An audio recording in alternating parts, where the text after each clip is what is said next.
Romanos 12.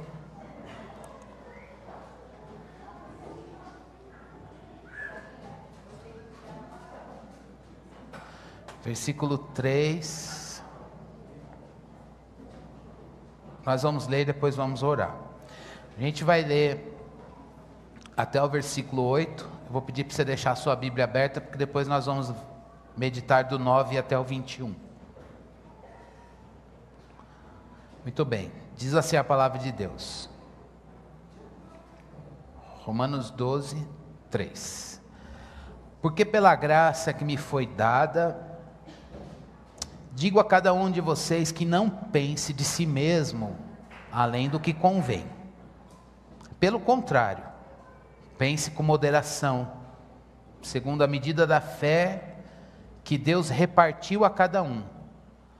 Porque assim como num só corpo temos muitos membros, mas nem todos os membros têm a mesma função, assim também nós, embora sejamos muitos, somos um só corpo em Cristo, e membros uns dos outros. Temos, porém, diferentes dons segundo a graça que nos foi dada. Se é profecia, seja segundo a proporção da fé. Se é ministério, dediquemo-nos ao ministério. O que ensina, dedique-se ao ensino. O que exorta, faça-o com dedicação. O que contribui, com generosidade. O que preside, com zelo. Quem exerce misericórdia, com alegria. Deixe o seu texto aberto e depois nós vamos voltar a ele. Oremos. Ó Deus, fala conosco, Senhor. Fala na palavra, Deus. Nós te buscamos na palavra. Nós te buscamos na palavra, Senhor. Deus, nós pedimos que o Senhor desvende os nossos olhos para que vejamos as maravilhas da tua lei. Que a gente aprenda a esconder a tua palavra no coração para não pecar contra ti, Senhor. Deus, tua palavra é viva e eficaz. Ela é mais cortante que uma espada de 2 gumes. Ó Deus, que corta juntas e medulas, que é apta, ó Deus, para discernir os pensamentos e as intenções do coração. É a palavra viva. Senhor, que nós sejamos leitores e ouvintes, iluminados pelo Teu Espírito. Que nós sejamos, Senhor Deus, leitores fervorosos. Que nós sejamos leitores que deixam, Senhor Deus, a adoração surgir a partir da revelação bíblica. Senhor, educa a nossa escuta. Educa a nossa escuta do coração. Dá-nos um coração crente. Ainda que com uma fé pequena, Senhor Deus, mas isso é suficiente para que o Senhor opere a palavra dentro de nós. Senhor, nós pedimos que a tua palavra traga alegria ao triste, levante o caído. Senhor Deus, renove as forças do cansado, Senhor. Que a tua palavra traga, Senhor Deus, direção para aquele que está perdido. Que a tua palavra nesta manhã traga, ó Deus, alívio, Senhor Deus, para as emoções que estão em fervura, Senhor Deus, que estão, ó Deus, trabalhadas no sofrimento. Sanidade mental para aquele que, Senhor Deus, se vê perdido nas escolhas da vida neste mundo, Senhor. Traz luz para o caminho, direção para o viver, Senhor.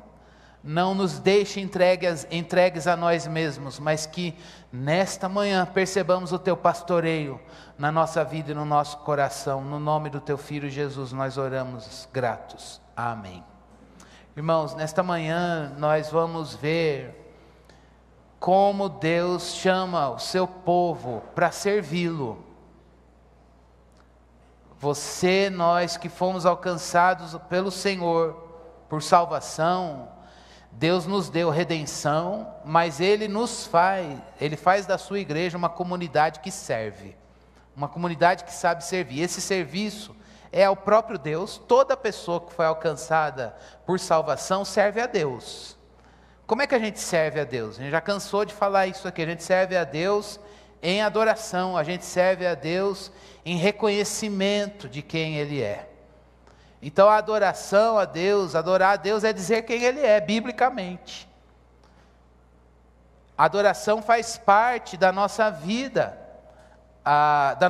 cristã. Talvez você diga assim, não, mas eu não sou aquela pessoa da adoração, pensando que a adoração é música. A arte é uma maneira que a gente usa para louvar a Deus, mas adorar a Deus é saber quem Ele é, como Ele se revelou na palavra. Por isso que a gente precisa conhecer a palavra para adorar direito, senão a gente adora um Deus da nossa imaginação, ou que a cultura diz que Deus é. Mas a maior fonte de conhecimento de Deus é a revelação que Ele fez dele mesmo, e essa revelação é objetiva, está aqui na Bíblia. Por isso, se você é daqueles que diz, eu amo adorar, mas não gosto de conhecer a Bíblia, teve desencontro. Não tem como adoração ser verdadeira sem conhecimento bíblico. Pai, procura verdadeiros adoradores, que o adorem em espírito e em verdade. Há a necessidade de conhecimento bíblico para que a nossa adoração seja agradável a Deus. Mas Deus chamou a gente, fez de nós comunidade que serve à própria igreja. Igreja aqui eu estou dizendo aos irmãos. Deus te chamou para servir as pessoas. E para isso Ele te deu uma identidade funcional. A palavra de Deus nos diz que a graça de Deus foi dada a cada um segundo a proporção do dom de Cristo. Efésios capítulo 4, versículo 7. Quando você foi alcançado com salvação, automaticamente o Espírito Santo te colocou em algum lugar no corpo de Cristo. E esse lugar faz parte de quem você é. Você processa a vida assim. Deus te chamou para... Isso está em você. Não é uma coisa que você desliga. Talvez há momentos em que você faz mais, e há momentos que pela soberana mão de Deus você faz menos. Mas essa identidade funcional está em você. Você foi chamado pelo Senhor para a salvação, e Ele te deu esse lugar no reino, no corpo de Cristo. Talvez você diga, Cris, eu não sei qual é o meu lugar no corpo. Então, essa é uma conversa de gabinete. Mas, em algumas coisas para a gente pensar em termos de instrução bíblica. Mas que há este lugar no corpo de Cristo para você. Talvez você diga, mas eu não quero ser pastor, eu não gosto de pregar, eu não quero dar aula, eu não me vejo na diaconia. Talvez você olhe a dinâmica da igreja local e diga, não consigo me ver nessas frentes. Nós não estamos falando necessariamente dessas coisas. Mas é aquilo que faz parte do teu ser e você processa a vida assim. É engraçado, eu vou ilustrar isso num exemplo.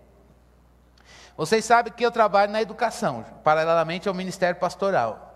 E aí eu ficava, ao longo de alguns anos dando aula, me irritava profundamente quando os alunos falavam assim, professor, sua aula é muito boa, você parece um culto. Aí eu falava, quer dizer que minha aula foi o quê então? Foi pregação, foi um devocional assim? Não estou dizendo que essas coisas são ruins, mas às vezes você está lidando com um tema hard e eu queria uma resposta hard. Eu queria uma coisa assim, professor, uau, hoje nós aprendemos uma coisa fundamental. E aí o que ficava era assim, nossa professor, você trabalhou um tema tão pesado, de uma maneira tão pastoral, e aquilo me irritava em alguns momentos, ao longo de anos, até que, compartilhar uma experiência pentecostal, uns meses atrás minha cabeça deu uma crise de identidade com essas coisas. E aí eu em luta com Deus, falei, Senhor, se o Senhor me chamou então para ser pastor, então me tira disso, só essa frente, me tira disso, disso e disso. E eu acordei de madrugada e lutando, e aí era o dia de dar aula, no semestre passado. E aí eu não queria dar aula, mas tem que ir, lógico, né? Falei, Deus, não queria dar aula, também eu vou dar uma aula, vou pôr uma fórmula matemática e vou falar, vai, eu quero ver você falar que eu sou pastor agora. Vou pôr lá e resolva esse problema aí e pronto, a aula vai ser isso. E aí, antes de ir, uma pessoa com quem eu não tinha conversado me ligou, olha, eu estou aqui orando por você, e Deus me levou a orar por você e te dar uma palavra. E aí eu falei, é mesmo, irmão? Pode falar. Deus fez 3 Cris no Cris. Olha, irmãos, que é a onisciência divina. Deus fez 3 Cris no Cris. E um alimenta o outro. E o Cris é essas 3 coisas. E se desintegrar, deixa de ser Cris. Essa é a palavra que o Senhor mandou te falar. Falei, amém. O que é isso, irmãos? Eu estou ilustrando uma verdade bíblica com um caso muito particular que não é uma regra. Mas onde é que a minha alma encontrou quietude e descanso? Que o fazer faz parte do ser. E você não desliga, não é porque você não... eu não, por exemplo, se eu não estivesse pastoreando, tudo bem, eu não estou exercendo uma identidade, mas ela está aqui. Ao ponto de eu estar em outra atividade e essa identidade funcional aparecer. Isso é muito importante, porque Deus, às vezes, a gente tenta sufocar uma coisa que Deus colocou na nossa identidade, e isso é obra do Espírito Santo. Você foi chamado na redenção para servir, e esse serviço faz parte de quem você é. Tendo cargo ou não, estando à frente, assumindo responsabilidades ou não, está aí. Isso vai crescendo em nós conforme a gente vai atingindo maturidade na vida cristã. E isso vai sendo aperfeiçoado pelo Espírito com a palavra sempre que a gente vai servir. Então, quando eu olho pregações de 10 anos atrás, eu falo, Senhor, tem misericórdia. E talvez daqui a 10 anos, quando eu olhar essa pregação de hoje, eu vou dizer, como que eu não trouxe o destaque para aquele ponto do texto? Deus vai aperfeiçoando o nosso serviço, mas ele nos foi dado pelo Espírito na obra da redenção. Queria te fazer uma pergunta. Qual é o teu lugar no corpo? Qual é a identidade funcional que o Espírito Santo te deu? Ele não te deu isso gratuitamente. Mas não faz parte da galeria dos ministérios. Irmãos, isso não existe. Não existe. Há a necessidade de todas as identidades funcionais que o Senhor nos deu para o bom funcionamento do corpo. E Deus nos chamou para servir ao mundo, irmãos. Deus nos chamou para servir ao mundo. Como? Como profissionais. A igreja é uma igreja que serve pessoas no mundo. Como profissional, mas cheio do poder, porque é testemunha viva do Evangelho de Cristo Jesus. A gente não pode perder isso de vista. E eu entendo que quando Deus também disse, tem 3 Cris no Cris, um é o pastor, o outro é o professor, e outro é essa identidade de estar lá no mundo, servindo pessoas como uma testemunha viva de Cristo. E aí que a gente precisa pensar essa testemunha de Cristo na família, no condomínio, com o primo que não conhece Jesus, com o tio, com o pai, com a mãe, com o cunhado, talvez com o teu filho, com o teu pai, com o teu vizinho, com o teu cônjuge. Se só você foi alcançado por redenção e você está aqui dizendo, meu Deus, quando o Senhor vai salvar meu marido ou minha mulher? É importante que você entenda, você foi chamado para servir pessoas neste mundo, imbuído, cheio do poder de Cristo, do Evangelho de Jesus, e é assim que o Senhor quer nos usar. Agora, esse primeiro ponto do sermão de hoje vai falar sobre isso. Especificamente, irmãos, no serviço a pessoas, não no nosso serviço a Deus em adoração, mas o serviço a pessoas no reino. E você pode levar também serviço a pessoas lá no mundo, no trabalho, na escola, na faculdade, no condomínio, na família, com a sua profissão, com o seu ofício, ou com os seus atos de serviço, fazer um bolo para o seu vizinho, ou ajudar a idosa no seu condomínio que talvez está com um problema, não sei. As dinâmicas aí de serviço a pessoas. E para falar disso, eu tenho 2 pontos que precisam ser, à luz do texto, que precisam regular a nossa vida de serviço a pessoas, na igreja e no mundo, tá bom? Hoje nós não vamos falar de serviço a Deus, porque isso foi na semana passada, culto racional, estão lembrados? Agora hoje também faz parte dessa dinâmica de culto racional, servir as pessoas, é servir em adoração, Então esse serviço cristão, ele acontece numa comunidade de pessoas que foram chamadas para servir. Então todo mundo tem um lugar no corpo. Já disse isso. O que é esse dom? Vamos pensar alguns conceitos, depois eu aplico com duas coisas. Dom, irmãos, é uma dádiva que o Espírito Santo dá para as pessoas no corpo. Quando você se converteu, o Espírito Santo de Deus te deu um lugar no corpo. Pode ser de frente, de bastidores, há diversas galerias, e hoje eu não vou desenvolver aqui, está aqui em Romanos. Há diversas galerias de dons e ministérios no Novo Testamento. Se você quer conhecer mais sobre elas, vai no vídeo, no canal do YouTube da Fonte, olha no Centro de Formação Bíblica do ano passado, tem algumas aulas, especificamente 2, 3 e 4, que você vai aprender sobre todas as galerias de dons e ministérios, para você entender como eles funcionam e operam. Um dom existe para quê? Para a glória de Deus e para o bem do outro. O dom não é para você se sentir bem, embora você possa se sentir bem sendo usado por Deus.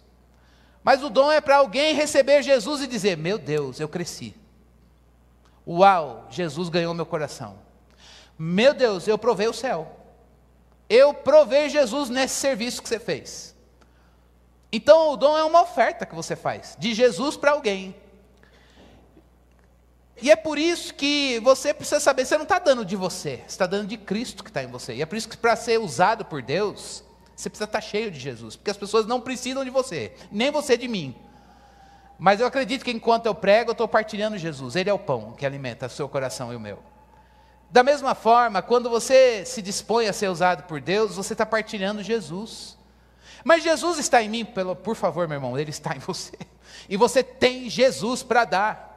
E aí, irmãos, eu queria que você pensasse nisso, que dom é partilhar Jesus de uma maneira que eu não consigo partilhar, porque eu não tenho o dom que Ele deu para você. E talvez você olhe para mim e diga: mas eu queria dar Jesus para alguém como Deus usa o Cristo.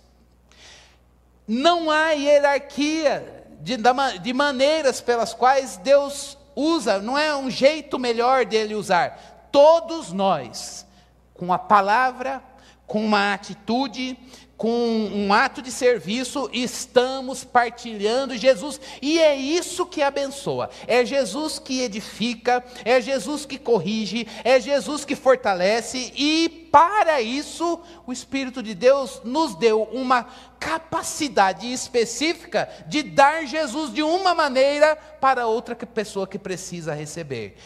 Por isso, eu gostaria que nós aqui, enquanto igrejas, pensássemos nisso. Não dá para criar expectativa padronizada.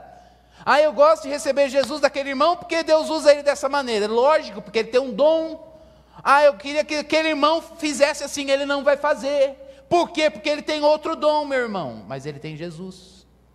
E Jesus é partilhado, o pão é partilhado com uma outra com uma outra dinâmica, numa outra função e com uma outra habilidade. E a gente precisa estar atento para ver a diversidade de dons que operam no corpo de Cristo. Então o dom é para a glória de Deus e é sempre para o bem do outro. E o que é o bem do outro? Não é dar você, mas é dar Cristo na tua vida. Agora, à luz disso, eu tenho duas lições para nós. Primeiro, irmãos, à luz do versículo 3 que a gente leu: pela graça que me foi dada, digo a cada um de vocês, não pense de você mesmo além do que convém. Pelo contrário, pense com moderação. Pense com moderação segundo a medida da fé que Deus repartiu para cada um. Essa diversidade de dons e ministérios no reino de Deus faz a gente crescer no autoconhecimento. Por exemplo, vou usar esse exemplo que eu gosto muito, licença de novo para falar do Lucas e do Gui, na dinâmica ao longo desses anos no conselho. Existem dinâmicas, por exemplo, a gente está na fase de agora, vai começar a preparação para o planejamento para o ano que vem.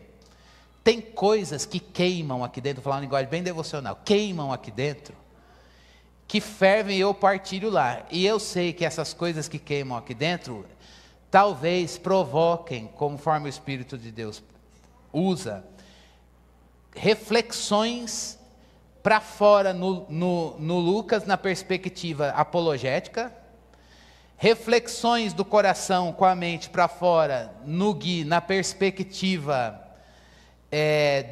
dos desafios da missão, e reflexões do coração e da mente no céu, numa perspectiva de equilíbrio e ao mesmo tempo um olhar gracioso, um olhar de misericórdia, um olhar de aconselhamento. E aí eu falo, caramba, eu não... Aí a gente chega, leva isso e propõe. O tema do ano que vem vai ser, e nós vamos estudar tal ou tais livros da Bíblia, no púlpito, por exemplo. Isso não surgiu da minha cabeça, mas surgiu talvez de inquietações pastorais que Deus me deu por conta do dom, o mérito é todo de Cristo, mas que eu não consigo trabalhar sem um olhar apologético, sem um olhar da missão e sem um olhar do aconselhamento. Isso me humilha. Por quê? Porque eu gostaria de ter a resposta para tudo. Mas o Espírito de Deus fala, não, eu te dei uma capacidade, as outras estão com os outros. Você precisa saber o que eu não te dei. E o que eu dei para o outro. E assim o corpo se ajusta para o serviço e edificação da igreja. Por isso há uma dinâmica de autoconhecimento na diversidade de dons e ministérios. Tem coisas que Deus quer que você saiba que Ele não te deu. Mas isso está com o irmão lá do teu lado, que talvez você fala, não tem afinidade nenhuma com ele. Pois as ao seu. O Espírito de Deus deu um dom para ele, meu irmão. E ele precisa dividir esse Jesus com você. E você precisa ser humilde para receber Jesus. Eu vou receber Jesus dele. Eu acho que foi isso que o Lucas pensou naquele café quando ele me conheceu há 11 anos atrás. Santo Deus, essa pessoa não pode me dar Jesus, porque é tudo que eu não esperava da história do meu pastor, ou de um pastor. Mas ao longo do tempo, acredito que, assim espero, há uma comunhão de entranhas, embora as formas sejam totalmente diferentes. Por isso, irmãos, você vai conhecer mais de você na diversidade de dons e ministérios. O mundo não corre para isso. O mundo que a gente vive leva a gente para a pasteurização das coisas. Todo mundo procure sua tribo, encontre seu clube e esteja confortável num lugar com pessoas que você tem afinidades. No reino de Deus, aprenda a lidar com diversidade de dons e ministérios. E isso vai fazer você conhecer mais sobre você. Tem coisas que o Espírito de Deus quer mostrar que você não tem, mas que Deus equipou a igreja com esses recursos em outras pessoas. E assim você precisa deixar Cristo trazer convergência da diversidade e Ele sendo a nossa unidade. Paulo fala aqui que a gente precisa ter uma visão equilibrada da gente. O que é essa visão equilibrada, irmãos? Você não pode ser orgulhoso. O meu dom basta. Não basta. Mas também, aí eu quero derrubar alguns da cadeira. Você não pode ser aquela coisa, eu não tenho dom nenhum. Sabe, o lado da inferioridade. Não. Deus, qual é o meu lugar? Estou inquieto com isso, vou perseguir isso em oração, sem ansiedade, mas eu quero saber. Não quero nem ser orgulhoso de achar que a igreja anda com o meu dom, com o dom de Cristo na minha vida, ou tampouco dizer que o que o Senhor me deu não é necessário. As duas coisas, você precisa ter uma visão equilibrada de si mesmo, na dinâmica da identidade funcional.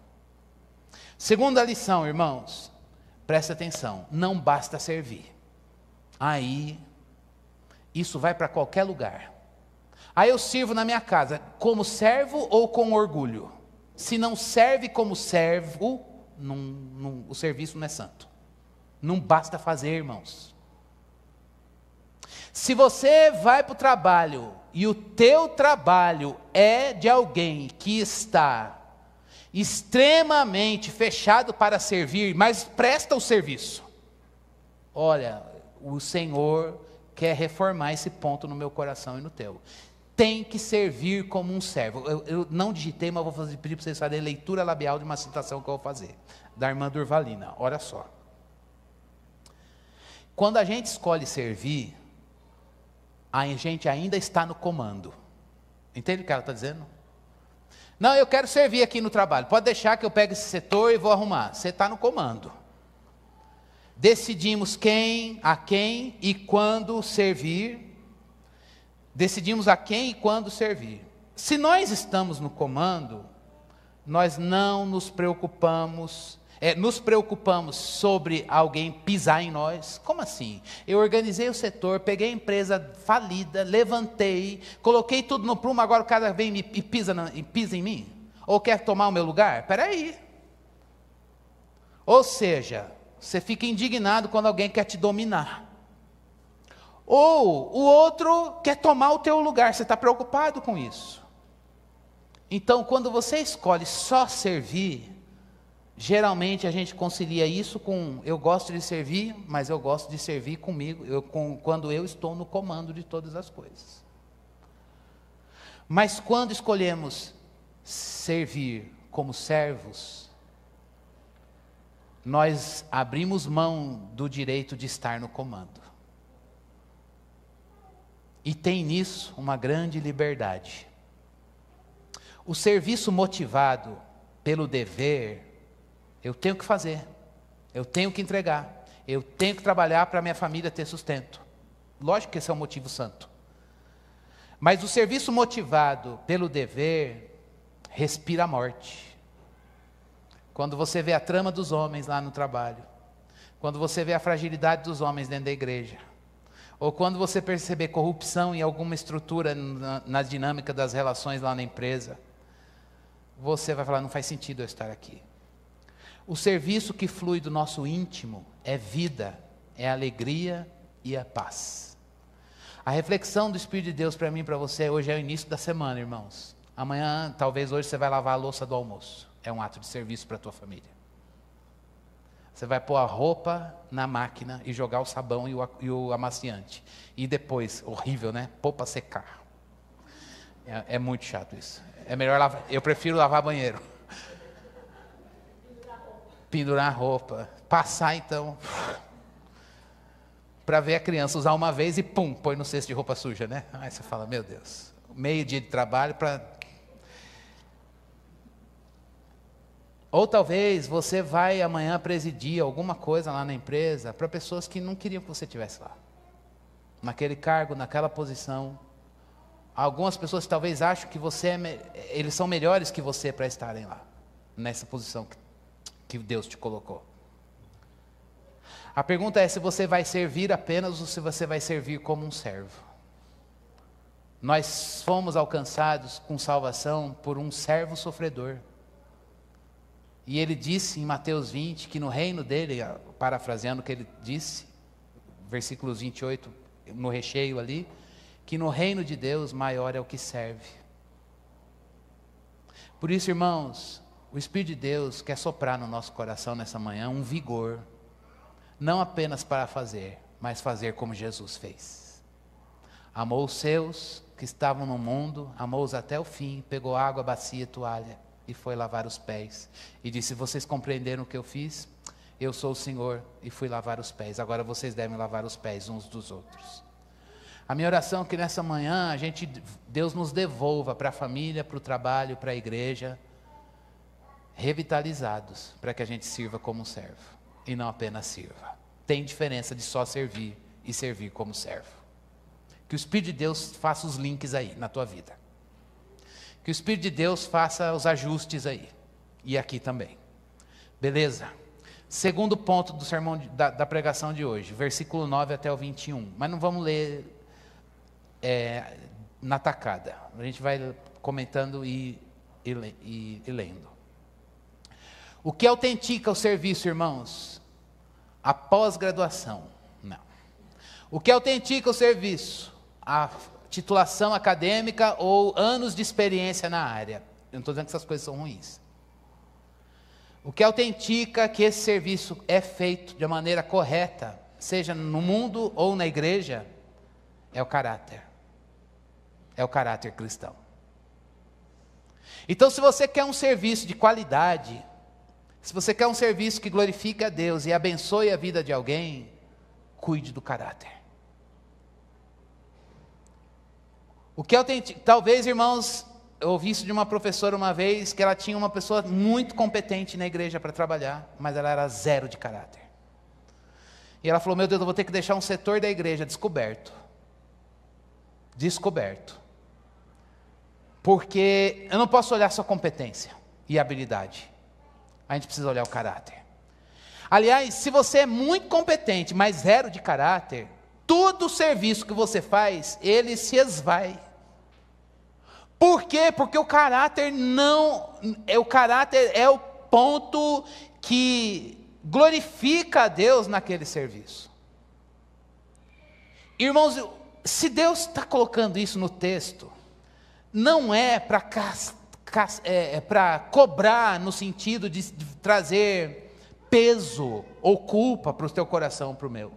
É porque Deus está comprometido com isso, em fazer essa agenda da palavra virar a tua agenda na vida. É para sonhar. É para dizer, então quer dizer que eu estou aqui, o Senhor quer me levar para lá? Ele faz isso no poder e na graça. Sonhe. Então não deixa esse pontinho, talvez te trazer peso, mas te trazer alívio, no sentido de dizer, Deus, eu quero voltar a sonhar. Então vamos lá, o que autentica a luz de 9 a 21 do capítulo 12 é o caráter. Caráter aqui na dinâmica do culto. Culto agradável a Deus, Romanos 12, 1 e 2. E mais especificamente, que ponto do caráter? Um amor genuíno e um amor regulado. Se todas as coisas que a gente faz no serviço a Deus, na igreja e ao mundo, no trabalho, na família, são serviços com caráter trabalhado pelo Senhor, e que ponto do caráter? A virtude cristã do amor. Um amor genuíno. Então, em outras palavras, como está o teu amor por Deus? Como está o nosso amor pelas pessoas na dinâmica do serviço? Esse é o pontinho que o Espírito de Deus quer trabalhar em nós hoje. Então vamos pensar, versículo 11 e versículo 12, o amor a Deus. Antes vamos ler a introdução do 9 e 10. O amor seja sem hipocrisia, odeiem o mal e apeguem-se ao bem. Amem uns aos outros com amor fraternal. Quanto à honra, deem sempre preferência aos outros. Agora vai falar um pouquinho do nosso amor a Deus. Quanto ao zelo, não sejam preguiçosos, mas daqui para frente. Sejam fervorosos no espírito, servindo ao Senhor. Alegrem-se na esperança, sejam pacientes na tribulação e perseverem na oração. Antes de pensar o nosso amor a Deus, Paulo está dizendo que quem ama evita o mal, tem nojo do mal. Aborrece o mal e se apega ao bem, é proativo no bem, não dá lugar para a vingança, para o egoísmo, sabe lidar com a inclinação natural para o egoísmo. Isso você tem. Quem tem filho bebê ou lidou com criança em estágio de pré-comunicação, domínio da linguagem, sabe disso. Criança é a manifestação plena do instinto. E ali você vê a inclinação para o egoísmo. Sem filtro social nenhum, nem de linguagem. Então a gente tem isso. Agora, o Espírito de Deus habita em nós e nos dá poder para a gente evitar o mal e não se entrega ao nosso próprio egoísmo. Como é a dinâmica do caráter no amor a Deus? Deus quer que nós deixemos que o Espírito Santo, a palavra não está dizendo que isso é obra nossa, mas Deus quer que a gente ame a Deus com devoção e fervor. Eu queria que a gente pensasse nisso. O nosso amor a Deus é com devoção e fervor. O nosso amor a Deus, irmãos, ele nasce de um trabalho do Espírito aqui dentro. E o que é fervor aqui? Literalmente, Paulo está usando a palavra, a chaleira não, mas a água em fervura, em bolhas saindo. O Espírito de Deus, a coisa está em ebulição dentro da gente, isso não é dinâmica das emoções, mas é aquela devoção e fervor por Deus que nos faz ser fiéis a Ele. Irmãos, esse é o primeiro ponto que eu queria que a gente pensasse. Se o nosso amor na Bíblia são ações e atitudes, não necessariamente sentimentalismo. Não é sentimentalismo. Mas se as nossas ações e atitudes de serviço a Deus e a quem Ele quiser servir através de nós, brotam da devoção e do fervor por Deus. Em outras palavras, há momentos em que isso vai ficar muito caro. Você vai estar ali diante de pessoas que você vai dizer: Deus, eu vim servir o Senhor na vida dessa pessoa, embora ela queira o meu mal. Talvez você vai lidar com a indiferença, ou pessoas que vão pegar o teu serviço e jogar no lixo. Mas é por amor a Deus que a gente serve, inclusive, essas pessoas. É por amor a Deus que a gente diz: Deus, eu vou pôr a mão no arado e vou até o fim. Por quê? Porque eu te amo. Irmãos, servir sem o amor a Deus faz a gente servir por recompensas ou cria expectativa no resultado. Servir na dinâmica do amor a Deus é a gente dizer como Daniel: olha, eu vou interpretar o sonho e os teus presentes fiquem para você. Eu vou fazer o que ele mandar, porque o meu compromisso é com ele. Lógico que por estar comprometido com ele, eu vou fazer um serviço de qualidade, honrar as pessoas a quem eu sirvo, mas a fonte provedora que traz nutrição para o vigor do fazer, irmãos, é o amor a Deus. Então é nessas horas que a gente diz: Deus, eu vou te servir porque eu estou comprometido com o Senhor e porque eu te amo. E o meu amor por ti eu quero que ele cresça e aumente. Por isso, irmãos, eu queria que a gente pensasse nesse pontinho: se nós estamos aqui hoje e deixamos o Espírito de Deus trazer fervor por Deus no nosso coração, ao ponto da gente levar esse fervor para o serviço. Se na meditação da palavra agora, ou nos cânticos, ou na oração, ou na leitura bíblica, na semana, na devocional, a gente está ali: Deus, eu estou aqui em fervor, mas isso não é algo que a tua carne produz, é o Espírito de Deus que gera aí dentro, mas isso precisa ser perseguido em oração. Deus, aumenta o meu fervor por ti, porque eu quero servir melhor. É muito difícil, irmão, servir a Deus sem adoração. É muito difícil servir a Deus em sequidão. É muito difícil servir no que Deus quer que você sirva sem essa dinâmica do culto. E aí, olha o que Paulo fala, ele sobe um degrau no fervor, preste bastante atenção, versículo 12. Quando a gente está em fervor por Deus, em amor por Ele, nosso amor por Deus está trabalhado pelo Espírito Santo. Romanos 5 diz que o Espírito derrama o amor no nosso coração, Ele que põe aqui dentro, e isso vira fervor. A gente consegue se alegrar na esperança, ser paciente na tribulação e perseverar na oração. Paciência e perseverança. O que é perseverança? É capacidade de ficar na luta. Meu Deus, a minha carne não sabe isso, nem a sua, desculpa. Não tem um santo aqui que consegue ficar no sofrimento. Não, em santidade não. Quem consegue ser obediente até a morte, morte de cruz, é o santo Jesus. Mas o Espírito de Deus põe ele em nós. Paciência e perseverança. Paciência no quê? Paciência na tribulação e perseverar onde na tribulação? Orando. Não é mantra e nem repetição ou declaração de vitória porque vai mudar, mágica. Não é isso. É Deus, é a dinâmica do relacionamento. Eu posso estar nessa prova, mas sem me relacionar com o Senhor não. A fonte provedora, nutridora de vida para que eu possa suportar essa prova é o relacionamento com o Senhor. Por isso, irmãos, zelo, fervor e devoção tornam a gente fiéis.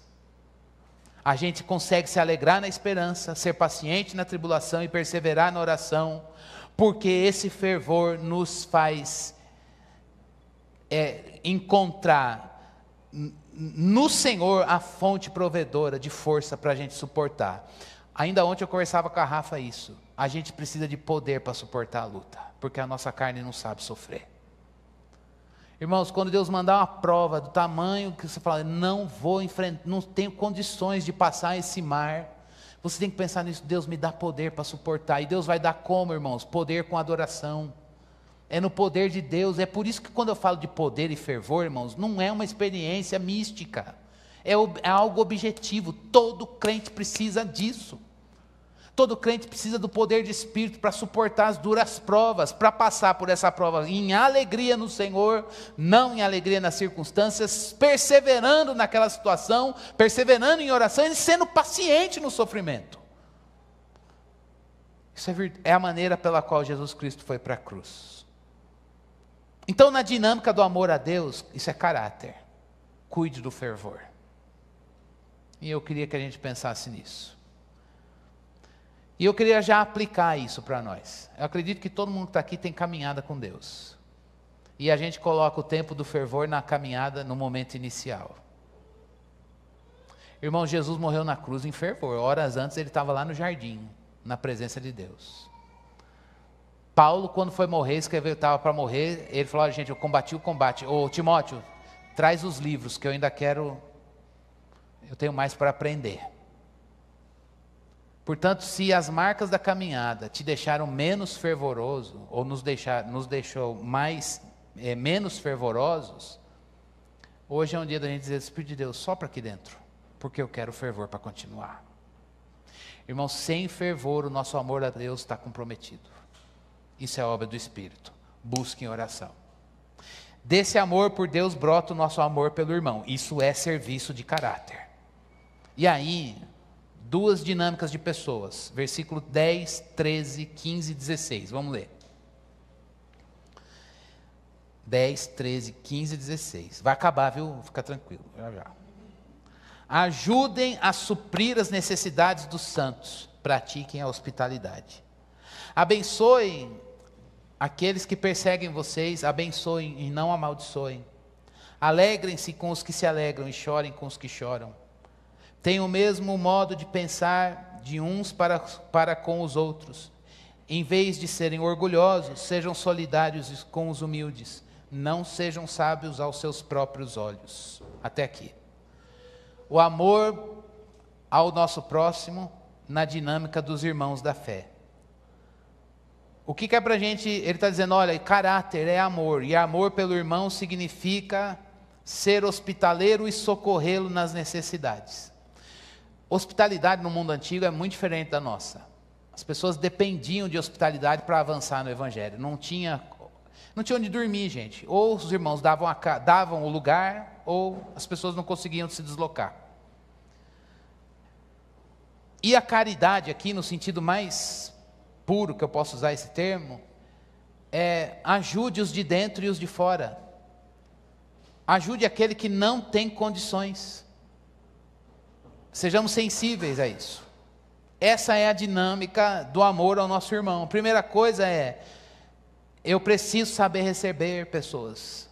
Ele não está falando de ajuntamento social, irmãos. É uma benção a gente ir comer a massa que o Pepe faz.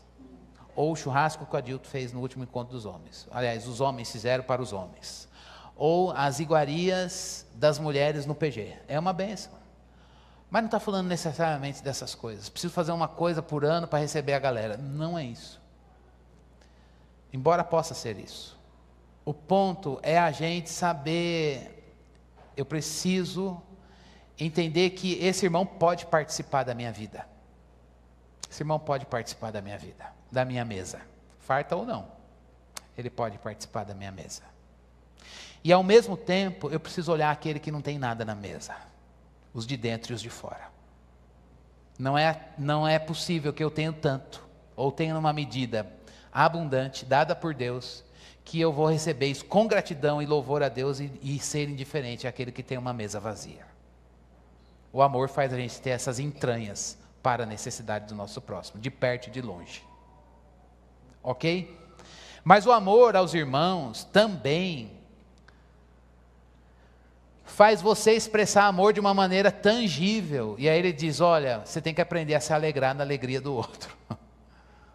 Aliás, em algum momento eu já devo ter digitado ou falado essa frase para você quando você contou alguma bênção. Cris, contei, eu falei, meu irmão, me alegro na tua alegria. Porque eu estou me exercitando, é muito gostoso me alegrar na minha alegria. Agora na tua, minha carne não gosta não. Paulo está dizendo, olha, o amor tira a gente dessa zona de conforto.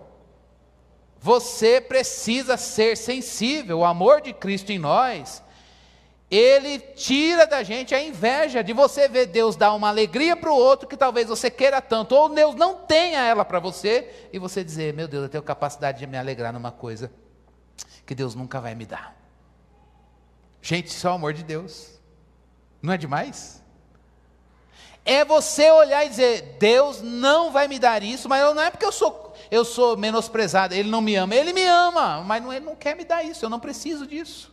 E eu preciso aprender que aquele irmão, Deus quer dar isso, e eu preciso aprender a me alegrar na bênção de Deus, na vida dele, e não querer me equiparar a Ele. Meu Jesus, isso é maturidade espiritual, irmãos. Mas o amor de Deus faz isso. Então, quando o irmão chegar compartilhando uma bênção, e se ele compartilhar mesmo, com santidade no coração, e não para se esfregar a bênção para você, mas compartilhando com alegria, você diz, Deus, eu quero um coração livre da inveja. Para entender que o Senhor deu essa bênção para aquele irmão, e eu quero me alegrar na alegria dele. E talvez não, com certeza levar esse amor de modo tangível também no sofrimento. Deus, aquele irmão patina nisso aqui,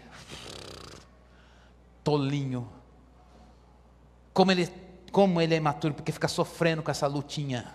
Meu irmão, vai chorar com ele na lutinha dele? Para ele é uma montanha, e a tua para ele é nada. Aprenda a ser sensível ao sofrimento do que Deus mandou para aquele irmão. E não compare que a sua luta, mas a minha luta é muito pior que a dele. Deus tem uma agenda aí, o que Deus mandar, o deserto que Deus mandar para os teus irmãos, seja sensível. Aquele irmão está sofrendo para andar no deserto, seja uma mão no ombro para ele na agenda que Deus trouxe. Portanto, o amor faz a gente expressar de modo tangível, tanto na alegria quanto no sofrimento. E o amor ensina a gente a dissipar o orgulho. Faz a gente interagir com a diversidade na unidade da fé. Esse é um primeiro ponto para os irmãos. Tudo bem? Agora tem um desafio, que é amar aquele que quer matar você. Eu espero que não seja dentro da igreja. Eu espero que não seja dentro da igreja. Mas versículo 17 até o 21. Olha lá, para a gente encerrar. Não paguem a ninguém mal por mal. Procurem fazer o bem diante de todos. Se possível, no que depender de vocês, vivam em paz com todas as pessoas. Meus amados, não façam justiça com as próprias mãos, mas deem lugar à ira de Deus, pois está escrito, a mim pertence a vingança. Eu é que retribuirei, diz o Senhor. Façam o contrário. Se o teu inimigo tiver fome, dá-lhe de comer. Se tiver sede, dá-lhe de beber, porque fazendo isto, você amontoará brasas vivas sobre a cabeça dele. Não se deixe vencer pelo mal, mas vença o mal com o bem. Aqui Paulo nivelou em Jesus mesmo, né? Pai, perdoa-lhes porque eles não sabem o que fazem. É paráfrase desse texto. Qual é o padrão de caráter e amor no caráter para lidar com os nossos inimigos? Vou ser bem objetivo, irmão, presta atenção. Não pague o mal com o mal. O que é isso? É não reaja ao pecado com pecado. Você pode reagir com santidade. Pô, mas eu recebo o pecado, mas você vai esperar o quê de uma pessoa que serve a Satanás? Você quer que o não crente haja como crente? Ele não tem Jesus para dar para você. Ele está morto no pecado, mas você tem um Jesus que ele não tem. Não espere que as pessoas lá do teu trabalho ou do mundo que não tem Jesus deem, vou encontrar uma atitude. Você queria uma atitude educada, socialmente correta, beleza. Mas você vai receber pecado de quem não tem Jesus na vida. O que você vai fazer? Paulo está dizendo, você pode, o pecado vai fazer o quê? Vai ferir, lógico que vai ferir. Você vai ficar irado. Capítulo 4 de Efésios, ele diz, você ira, mas não peca, não dá lugar ao diabo. Porque o que o diabo quer? Deixa Cristo de lado, que o pecado dele inflame dentro de você, e você pague o pecado com outro pecado, pior. O nome disso é vingança. O que Paulo está dizendo é que o crente pode, cheio do Espírito, dizer: recebi a facada, Satanás me deu um tapa na cara, como ele disse na igreja de Corinto, para a igreja de Corinto: Satanás me esbofeteou. Mas espera aí,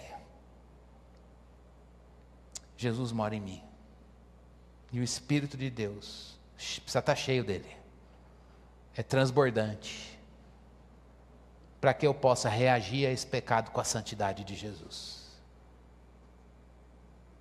Irmãos, isso é para quem está cheio do Espírito, isso aqui é coisa para crente. Paulo está dizendo: faça isso, não reaja ao pecado com pecado. Por isso a gente precisa estar consagrado, irmãos, precisa estar cheio do Espírito. E ele fala o quê? Em segundo lugar, deixa a perseguição nas mãos de Deus. Olha uma frase de um autor, Marvin Payne, ele diz o seguinte: o ato de amor de um cristão faz o perseguidor arder de vergonha. E ele continua: vingança, Igreja Batista Fonte Sicar, cristiano, pecador, canalha. Vingança pode ser superada quando se reconhece que Deus fará todas as coisas da melhor maneira. Ele vai colocar a ira santa no lugar da nossa ira pecaminosa. Se eu abrisse o microfone aqui, quem tem um testemunho de que não é ser tonto e nem fazer o erro do outro virar verdade. Mas se eu abrisse o microfone, quem tem um testemunho em situações em que você tinha a oportunidade de reagir ao pecado e se vingar, ao pecado com pecado, e se vingar, porque talvez você tivesse poder institucional na carne, ou qualquer outra coisa, e você abriu mão para que Deus manifestasse a ira santa dele, e a justiça de Deus se manifestasse do jeito e no tempo dele. Quais os resultados que te trouxeram mais paz? Eu tenho certeza, irmãos, a paz da ira santa de Deus manifesta não se compara àquele gostinho, que é um gostinho da vingança. E dizer: o mundo deu volta. Eu já ouvi isso de crente: o mundo dá volta. Irmãos, isso não é santidade. É dizer: Deus, erraram comigo e erraram feio, meu coração está ferido, e eu não quero que esse pecado inflame e eu vire amargo. Mas também essa situação precisa de um fim, que a tua ira santa, o cálice da ira transborde. E quando o cálice da ira de Deus transborda, irmãos, e a justiça de Deus vem com fogo, olha o que ele está dizendo: faça isso e você vai amontoar brasa viva sobre a cabeça daquele que te fez. O que é fogo na Bíblia é juízo, irmãos. Deixa Deus manifestar a ira santa dele, ele vai fazer isso com santidade, e o nome dele vai ser glorificado, e a cabeça do outro vai arder, no juízo divino, aqui ou na eternidade, mas Deus vai exercer sua ira de uma maneira santa. Então descanse na santidade de Deus, ele é santo e ira, e a ira dele não é pecaminosa, e quando ele exercer essa justiça, o nome dele vai ser glorificado, e brasas vivas vão arder na cabeça. Portanto, hoje, se você tem o poder de tirar a vida, não tira não. Se você está ali como recebendo lançada de Saul, como Davi recebeu, desvia e deixa na parede. E se você tiver que tocar harpa para o endemoniado, toca, porque o demônio precisa sair. Porque a adoração é maior no teu coração e na tua vida. Estou pensando na situação de Davi. Por isso, irmãos, Deus nos trouxe aqui nessa manhã, hoje, para a gente encerrar, sirva como servo. Ame a Deus com fervor. E leve esse fervor no amor aos irmãos, para você não sentir inveja na alegria e saber chorar na dor. E ao ponto de você ver as tramas e as injustiças dos homens, incitados por Satanás, e você dizer: eu posso não reagir ao pecado com pecado, porque Jesus habita em mim. E que a ira de Deus, santa, se manifeste nessa situação, e Deus vingue o seu nome. Amém? Não é ser tonto, não é se alegrar com as coisas erradas, mas é entender que Deus é soberano e conhece todas as coisas, e orar. Deus interrompe esse ciclo de pecado aqui na empresa. Interrompe essa situação de injustiça dos homens aqui. Senhor, essa prática social tem que denunciar. Não é ser tonto, irmãos, mas é entendendo que os instrumentos são santos e refletem a santidade e o Cordeiro de Deus, manso e humilde de coração, que foi lá no templo e disse assim: para com essa bagunça de comércio aqui, isso aqui é casa de oração. Ali é a mansidão de Jesus, a não concordância com o pecado, mas sem uma ira pecaminosa. Vamos orar por nós? E hoje é o dia da ceia, e a ceia diz que a gente precisa examinar-se a si mesmo e comer o pão e beber o cálice. Não é para não comer o pão e não beber o cálice. Então olhemos para o nosso coração e vamos pedir que Deus mostre como está o nosso coração. Que o nosso coração nesta manhã, ele esteja sensibilizado pela verdade da palavra. E a gente possa dizer: Deus, eu quero servir, mas como servo. Se você não, eu e você, nós não temos servido como servos, que a gente receba a força do Espírito Santo para que Jesus, o servo, se manifeste em nós.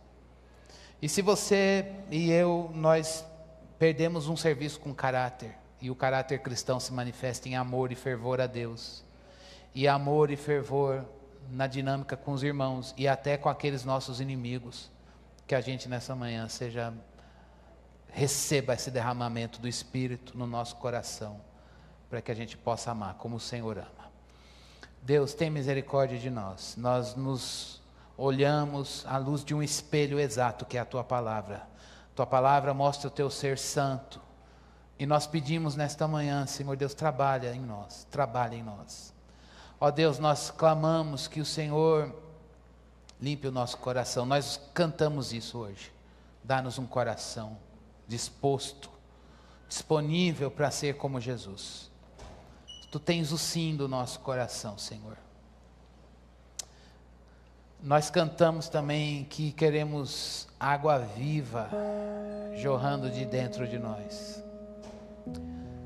Se nós temos vivido como uma cisterna rota, como disse o Senhor na pena de Jeremias, se nós abandonamos o manancial, Senhor, de águas vivas, por uma cisterna que tem água empoçada, podre, que cheira mal, muda de dentro para fora as coisas aqui na nossa vida, Senhor. Começa uma obra de dentro para fora. Nós queremos honrar o que cantamos. Queremos, ó Deus, rios de água viva. Queremos essas bolhas do fervor por Ti novamente. É muito difícil ter uma confissão, mas o interior não acompanhá-la, Deus. E nós não temos poder sobre o que está dentro de nós. O Senhor tem. O Senhor é poder. O Senhor é poder. O Senhor é aquele que conhece o coração. O Senhor é aquele, Senhor Deus, que fala com a Tua voz. E a Tua voz, ó Deus, nós cantamos isso também. O Senhor sacode a terra. A Tua voz muda as coisas aqui dentro. E nós pedimos ao Senhor, confessamos ao Senhor, há coisas dentro de nós que só a Tua voz pode mudar. Há selvagerias no nosso instinto, que só o Evangelho, no poder do Espírito, pode, Senhor Deus, trazer domínio. Isso é a obra do Teu Espírito, e nós pedimos, o Senhor que enviou esse Espírito, ó Deus, e Ele habita em nós. Nós queremos não apenas ser habitados, mas queremos ser mais cheios dEle, nesta manhã. Precisamos do poder do Espírito para vencer o pecado, Senhor. O pecado da ira, o pecado da amargura, Senhor. O pecado de coisas mal resolvidas com pessoas. Mal resolvidas, Senhor Deus. Feridas que possam estar abertas, Deus. Que precisam de cura, de um bálsamo. Senhor, nós, ó Deus, coisas no trabalho que estão viciadas e que minam a nossa força, Senhor. Ó Deus, nós pedimos que nesta manhã o Senhor nos dê uma semana na dinâmica das nossas relações de trabalho, família e relações eclesiásticas, cheios do fervor do Espírito. Nós não queremos pedir um emprego novo, oh Deus, uma igreja nova, coisas novas, fora da tua vontade. O que nós pedimos é: nos revitaliza, Deus. Nos revitaliza, para que possamos, revitalizados pelo Senhor, continuar e florescer onde o Senhor nos plantou. No mesmo casamento, na mesma família, no mesmo ministério, na profissão que o Senhor nos deu. Senhor Deus, venha a nós, venha ao teu povo, Senhor, nesta manhã, com a tua graça e a tua misericórdia, e nos aviva. Em nome de Jesus oramos. Amém. Amém. Nós vamos ceiar. A ceia não é da Igreja Batista Fonte de Sicar. A ceia é do Senhor, para todo aquele que foi lavado e remido no sangue do Cordeiro e que confessa que Jesus é o Senhor da sua vida. Portanto, Ele está aqui, não no pão e nem no cálice. A presença dele não está nesses elementos. A presença dele é espiritual no meio do ajuntamento, do povo. Jesus está aqui, irmãos. Honremos a sua presença, reverenciemos a sua presença. A ceia é um momento em que a gente vai lembrar do que Ele fez e ver como que a morte e a ressurreição de Jesus nos capacitam a estar aqui hoje. Mas também nós estamos anunciando que um dia estaremos com Ele e teremos a capacidade de vê-lo tal qual Ele é. Enquanto esse dia não chega, mantenhamos a nossa esperança. Você vai receber o pão e o cálice, espera até que todos estejamos com o pão e o cálice e a gente participe, todo mundo junto. Enquanto isso, a gente vai louvar o Senhor.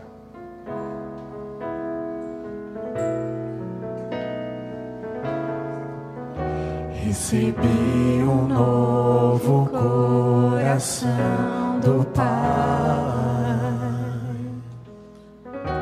coração regenerado, coração transformado, coração que é inspirado por Jesus. Como fruto desse novo coração, eu declaro a paz de Cristo. Te abençoo, meu irmão. Preciosa é a nossa comunhão. Somos corpo, e assim bem ajustados, totalmente ligados, unidos, vivendo em amor, uma família, sem qualquer falsidade, vivendo a verdade, expressando a glória do Senhor, uma família, vivendo o compromisso do grande amor de Cristo. Eu preciso de ti, querido irmão, precioso és para mim, querido irmão. Vamos ficar em pé e cantar mais uma vez? Recebi um novo coração do Pai, coração regenerado, coração transformado, coração que é inspirado por Jesus. Como fruto deste novo coração, eu declaro a paz de Cristo. Te abençoo, meu irmão. Preciosa é a nossa comunhão.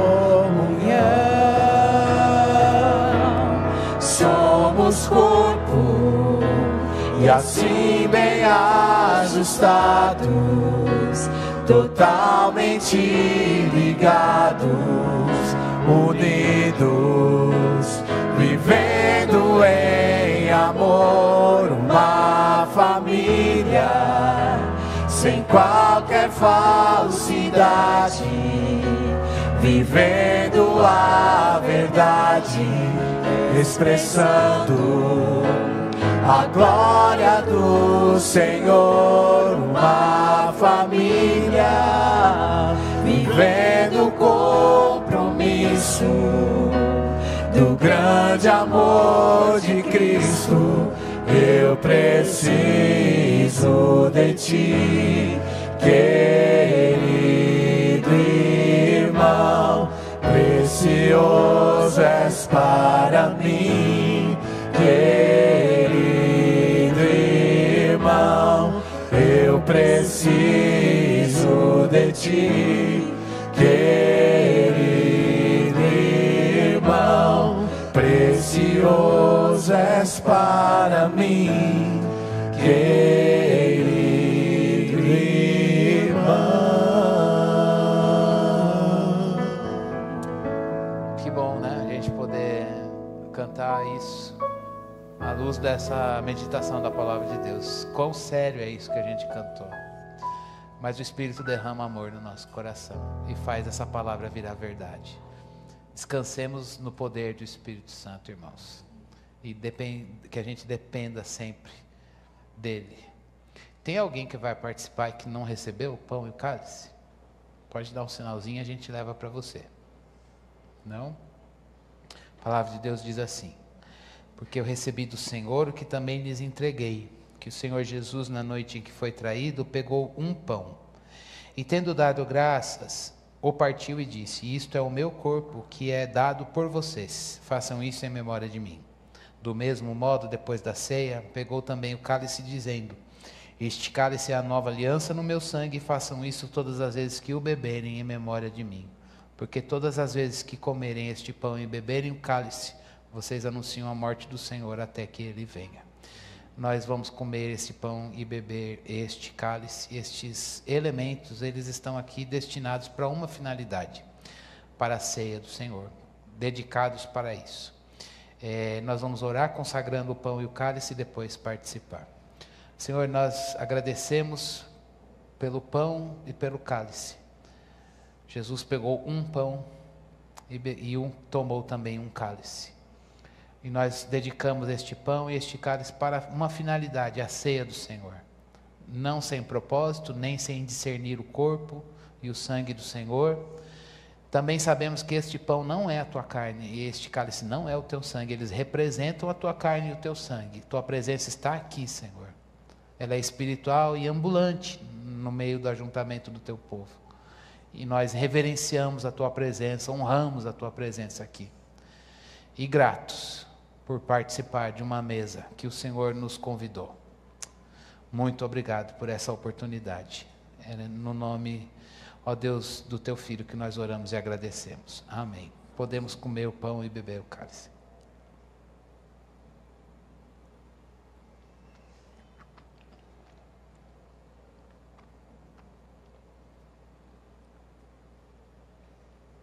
Obrigado, Deus, por tão grande salvação, Senhor.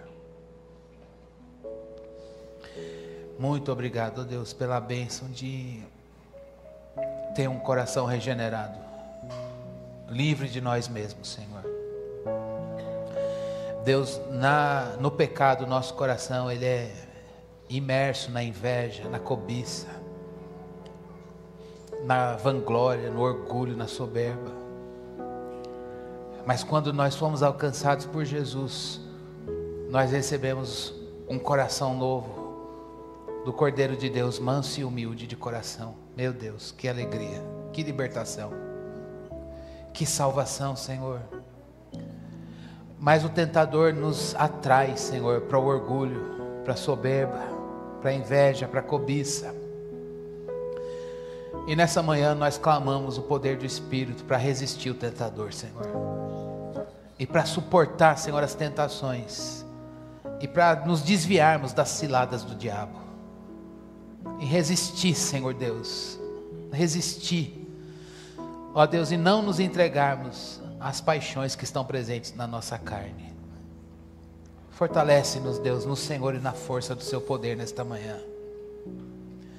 Deus, nós queremos resistir, havendo feito tudo, permanecer ali, inabaláveis, na vontade do Senhor. Permanecer em Jesus, Deus, andar nele, Senhor, no Cordeiro, manso e humilde de coração.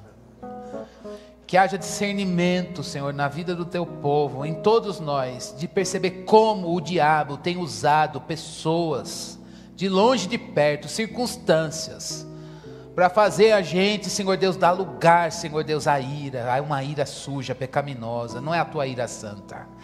Ó Deus, dá lugar à vaidade, à soberba, ó Deus, a coisas que não glorificam o Senhor e nos escravizam, Deus. E o saldo é a atmosfera de morte. Deus, nós queremos sair desta igreja nesta manhã, Senhor, revestidos de poder. Revestidos de poder para viver e andar em Jesus. Lá no trabalho, Deus. Na dinâmica das relações interpessoais. No casamento, com os filhos, com o cônjuge, com o pai, com a mãe. Ó Deus, com o sogro, com a sogra, com as pessoas de perto e de longe, Senhor. Queremos estar cheios do teu Espírito. E manifestar uma atmosfera do céu, Senhor.